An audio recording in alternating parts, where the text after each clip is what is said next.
Good morning everyone! This is Mike Shili Akatita Girl and ayan, may naisip ko lang today to start the week right, Monday, is to do my biking, my regular biking para naman sabayan niya ang LCIF program ko.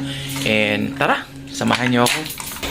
Makikita niyo na madilim pa guys kasi like 5:15 AM at syempre kukulitin natin ang asan ang poging guard? Wala. What? Guard? Yoo!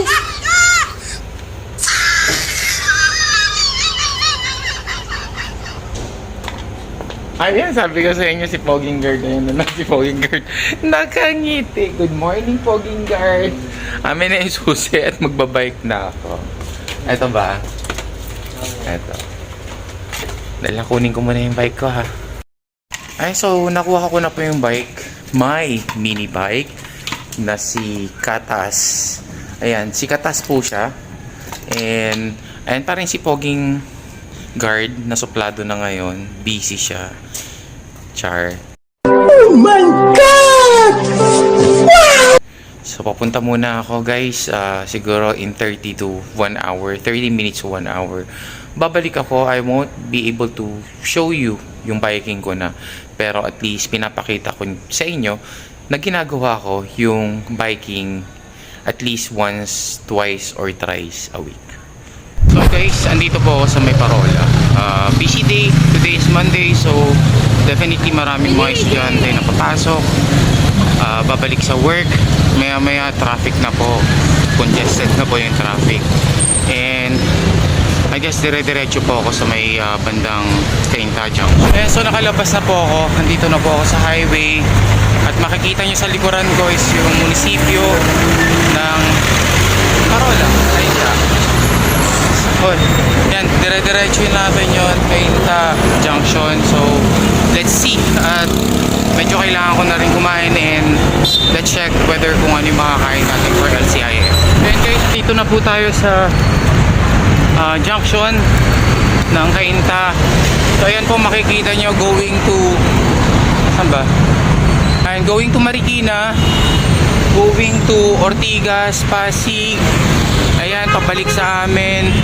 Dito naman is going to Antipolo. Kurang dito na lang ang spot natin. Tapos hanap tayo ng pwedeng kainan.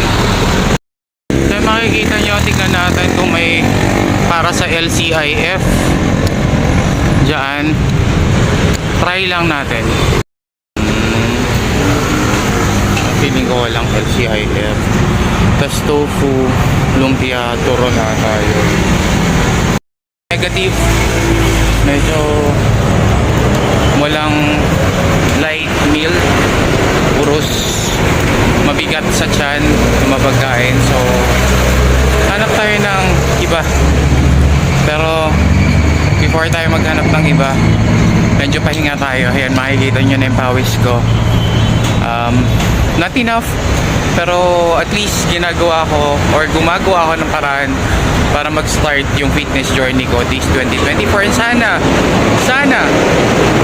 ang ingay nung truck, kaloka. Sana ganun din kayo, ma-inspire kayo at pagtuunan ng health ninyo this 2024. Kakatapos ko lang po na magbike. Ayun lang, quickie lang po to. Parang 1 hour quickie. Ako nakahanap ng pagkain kasi wala akong feel, wala akong trip. Not against sa mga business owners na napuntahan ko, pero hindi para sa akin yung food. Ibang-iba kung ako yung magpe-prepare ng food. So ang binili ko na lang po is Yakult.